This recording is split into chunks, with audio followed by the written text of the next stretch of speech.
by means of these meritorious deeds, may I never join with the foolish, may I always join with the wise, until the time I attain Nibbana. May the suffering be free from suffering, may the fear-struck be free from fear, may the grieving be free from grief, so too may all beings be.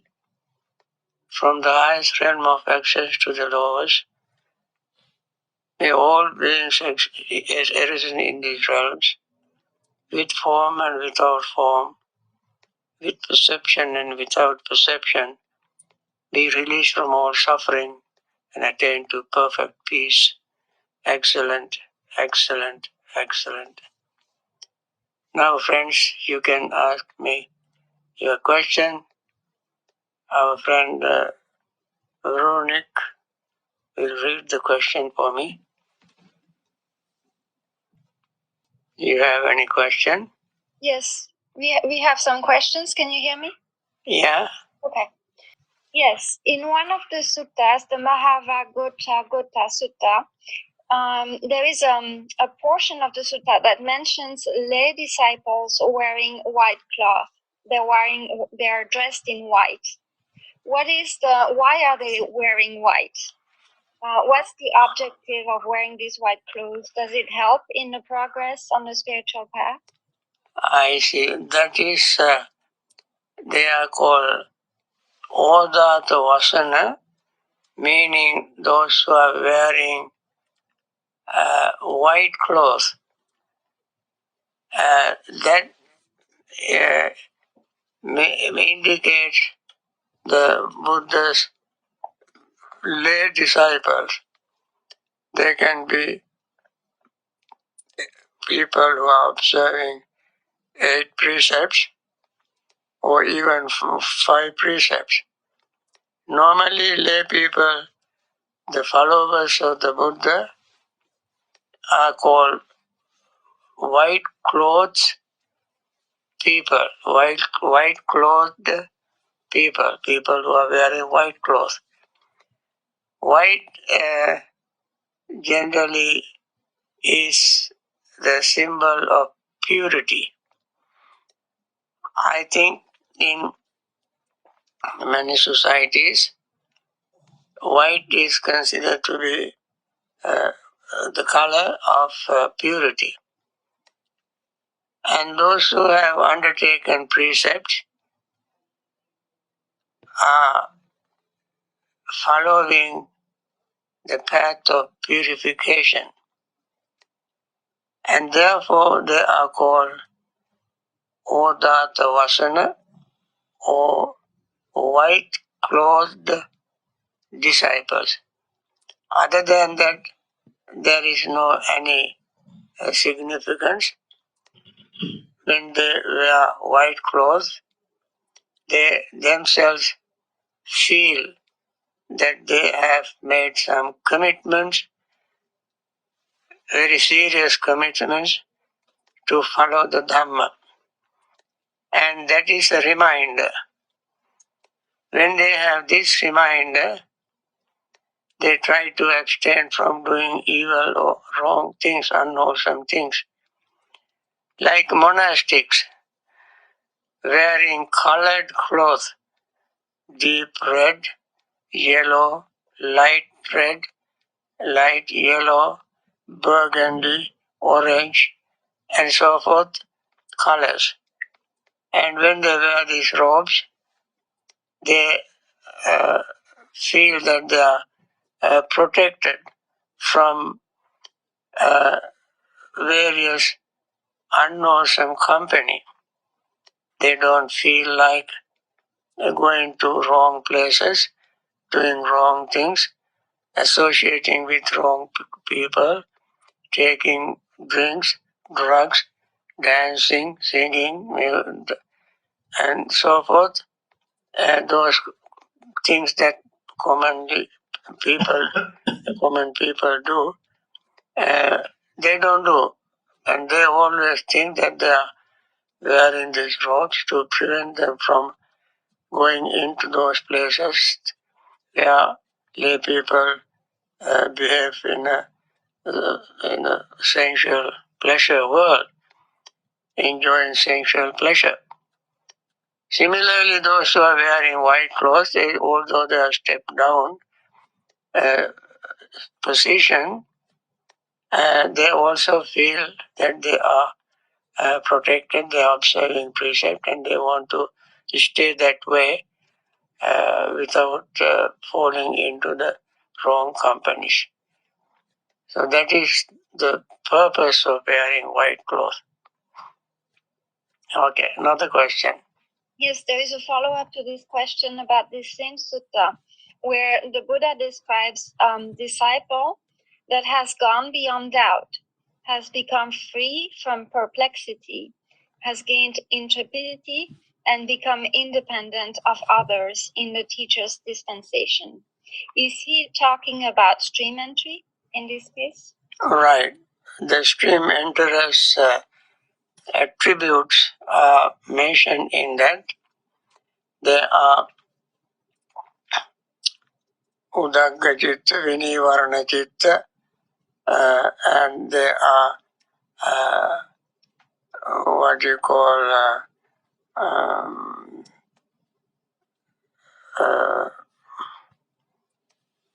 independent of others. That is,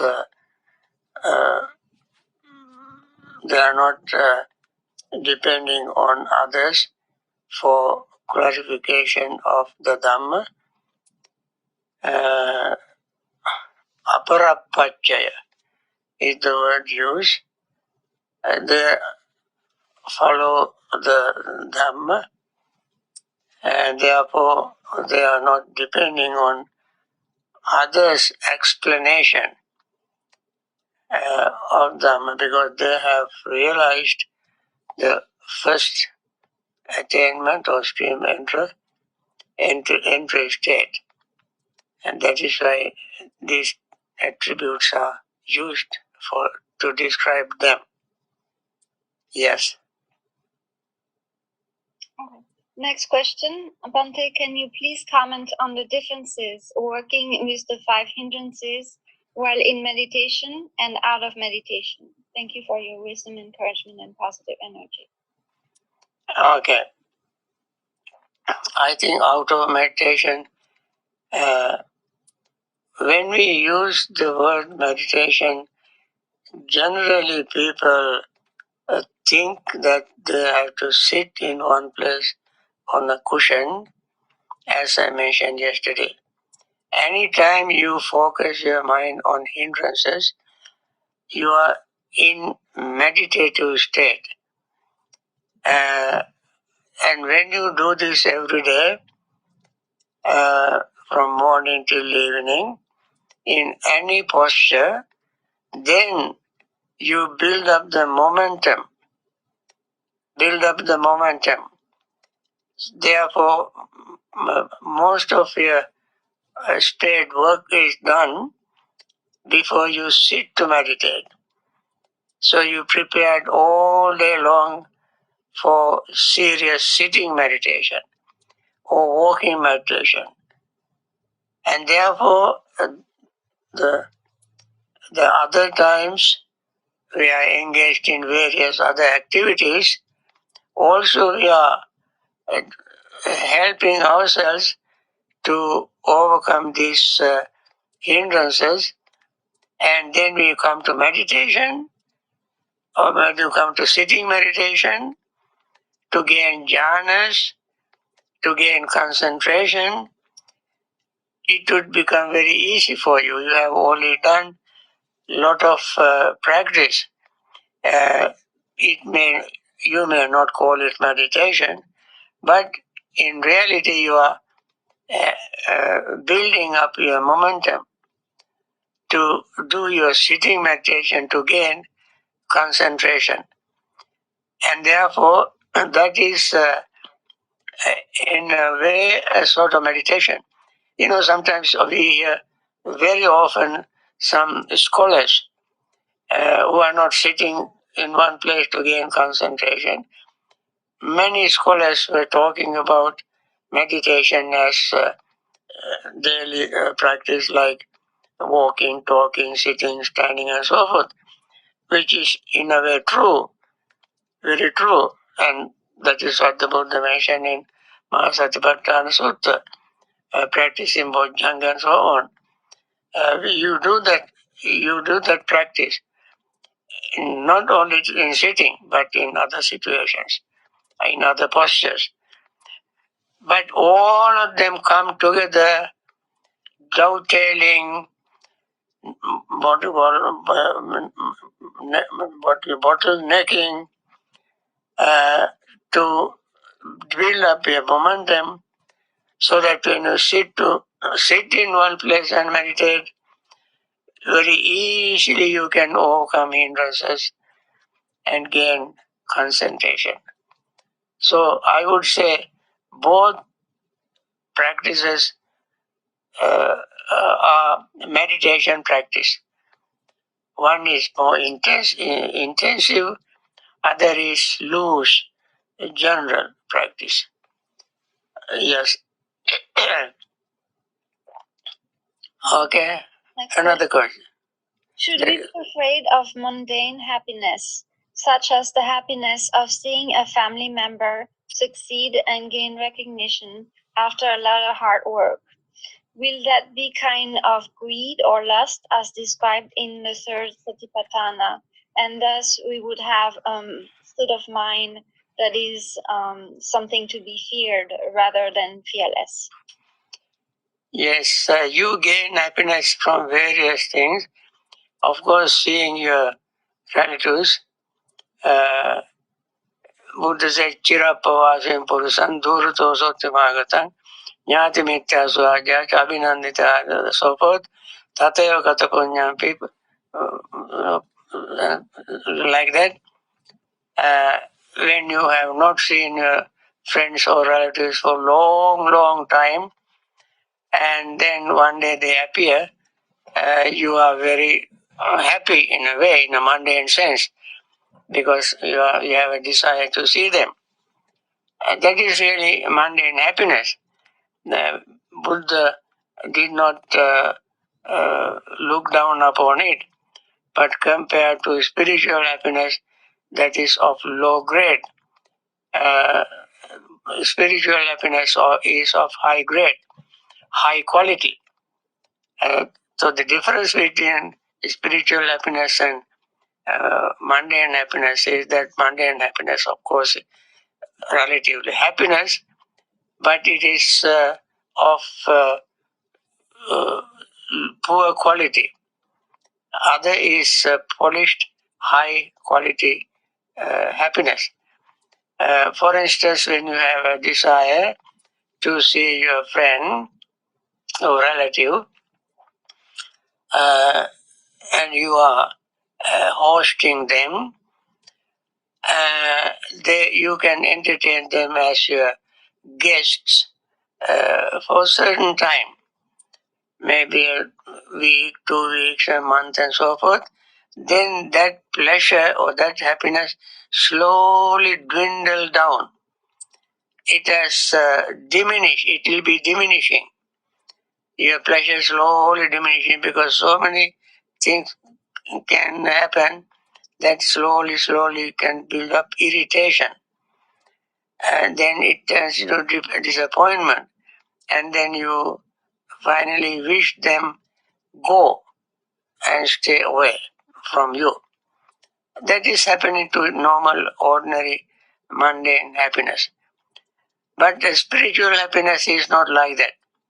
Once you gain it, the longer you experience, the happier you will be. Because you don't expect anything in material in return. You don't expect anything material in return. You are simply enjoying the bliss of peace when you gain spiritual happiness.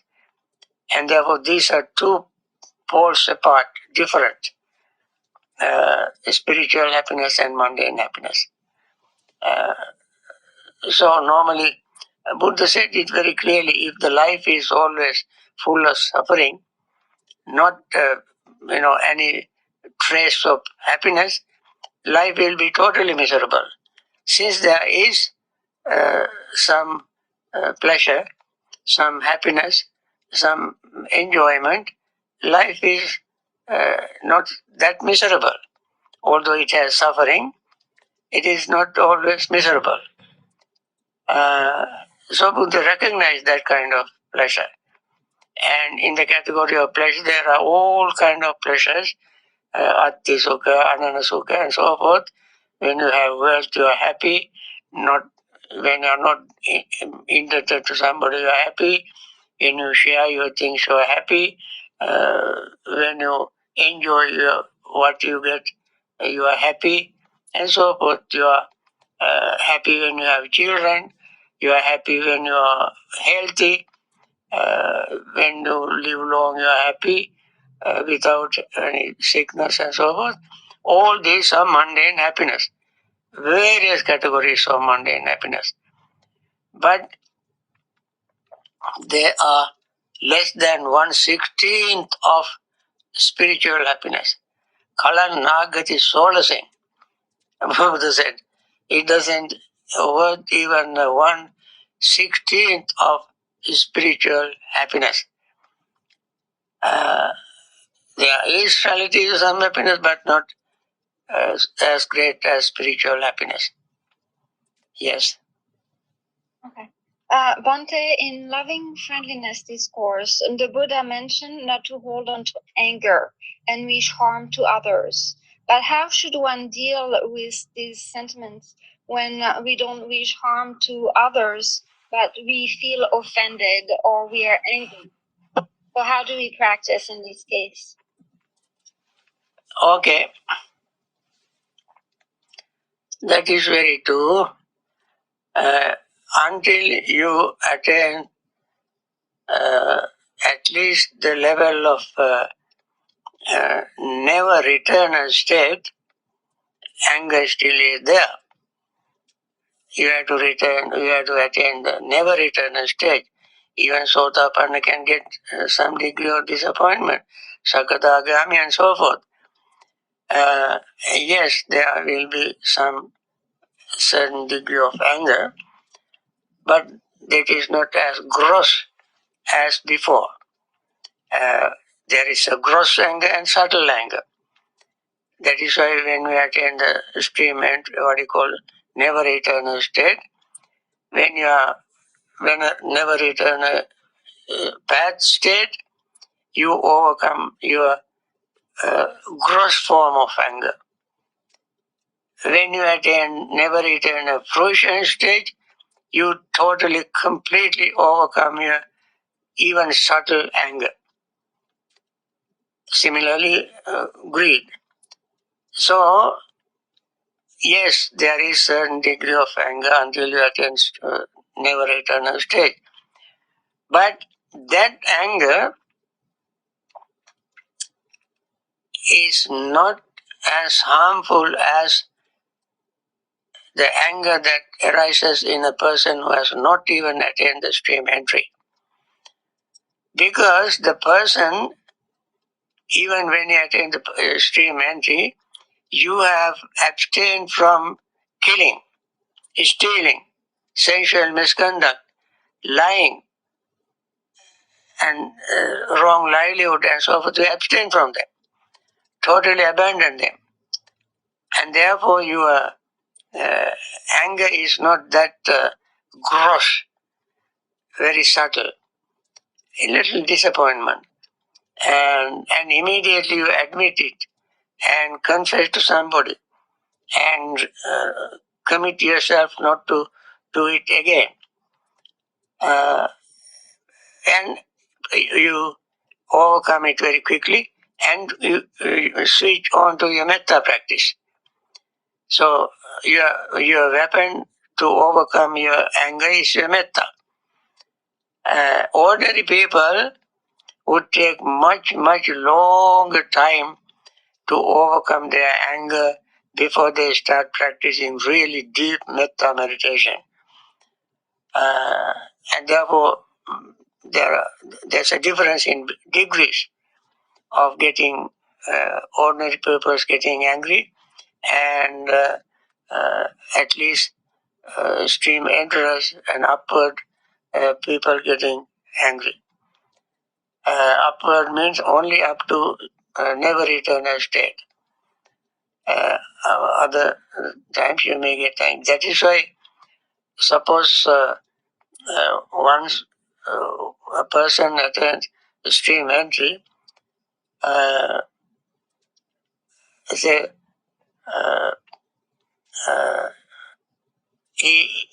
even if he does something very minor offense, he cannot hide it. That is what even in Ratana Sutta mentioned. Kinchapiso kamang karoti papakang kayana vacha udachesa abhabbo sotasa patichadaya abhabpada ditthavada sutta. One who attains the stream entry may commit some offenses, minor offenses like getting angry, and immediately he recognizes it, immediately he confesses it to somebody, and immediately switch on to metta, mindfulness of loving friendliness meditation. And therefore there is a very sharp distinction between ordinary persons getting angry and at least stream interest upward people getting angry. Okay? Okay. So we have a question about practice. Dear Bhante, during meditation, after feeling the breath and overcoming the 5 hindrances, I can feel very calm, but I do not feel any happiness. From seeing the impermanence of the 5 aggregates, I feel emptiness. Am I missing something if there is no mental feeling of happiness in my meditation? Thank you for your teaching. Well, you may feel impermanence superficially. You may feel emptiness of self, emptiness of greed, emptiness of hatred, all superficial. All superficial.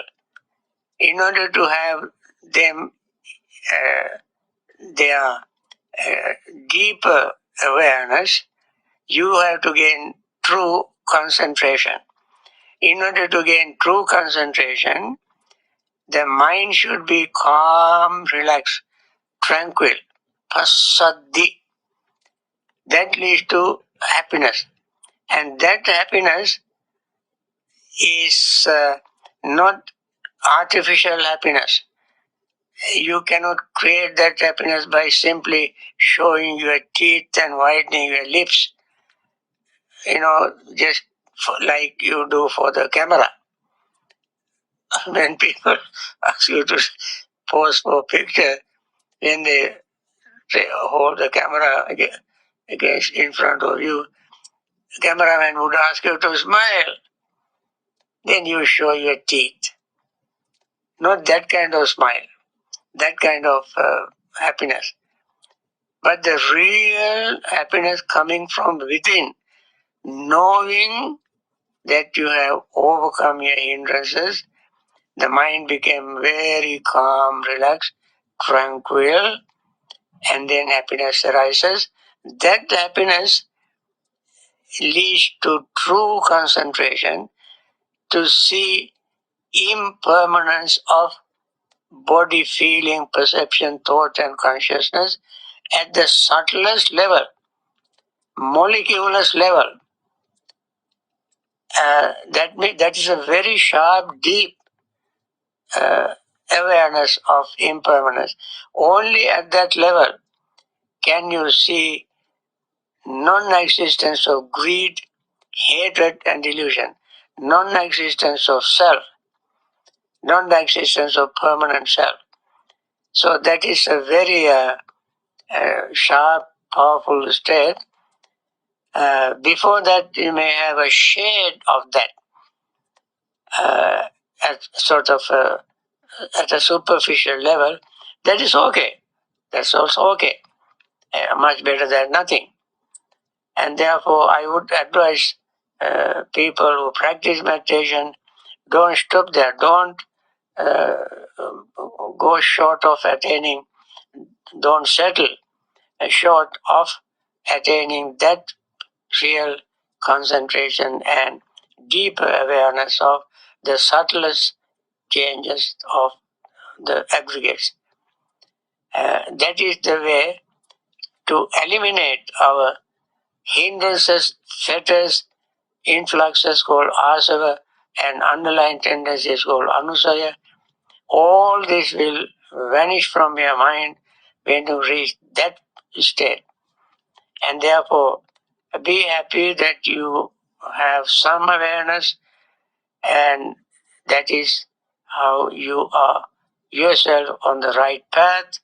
You continue that. I would encourage you to continue your practice that way. Okay? Okay. Can you take one more question, Bhante? Yeah, there is 3 more minutes. Okay. So yesterday you said that one who has greed, hatred, and ignorance in the mind, these kind of people are shameless. To recognize hatred is very easy, but to recognize greed, that is not so easy. To recognize ignorance, it's very difficult for me. Can you please tell us how we can recognize ignorance in the mind more easily? Thank you. Yes, recognizing ignorance, of course, is somewhat difficult for anybody. But ignorance is of what? Ignorance is of what? Ignorance of suffering, ignorance of cause of suffering, ignorance of end of suffering, ignorance of the path leading to the end of suffering. This is called real ignorance. So, and therefore, you ask yourself, do I see suffering exactly as it is in all its aspects, the theory and practice, and am I free from suffering? And what is the cause of my suffering? Can I say my suffering or somebody else's suffering? Does suffering arise fortuitously without any cause, independently? No, it arises due to certain conditions and so forth. You see the whole uh, picture of suffering. Then you know that you are free from confusion or ignorance or delusion. And until such time you have delusion, confusion, it is in a way easy to recognize if you know what ignorance is. You have to ask this question yourself and see how clear your mind is with regard to these 4 truths, especially when the mind is confused or ignorant. You are just feeling, uh, peaceful, happy, floating, and all these things, but don't see impermanence. Don't see impermanence happening right there. At the very moment you are confused or ignorant, you don't see impermanence happening. That is why underlying tendency of upekha, or neither perception, neither pleasant nor unpleasant state, underlying tendency is ignorance. Therefore, we have to pause and look at what is happening to your breath, your feeling, your perception, your thought, your consciousness, your body. Uh, when you pay attention to them, you definitely see things are changing at an inconceivable rapidity that even the mind cannot isolate one from the other. So quickly they change. And that is how you overcome your ignorance and become fully aware of your practice impermanence and get rid of your delusion. I think, friend, thank you very much for asking all these questions. Keep thinking of Dhamma questions. Keep asking. We try to answer your questions as much as we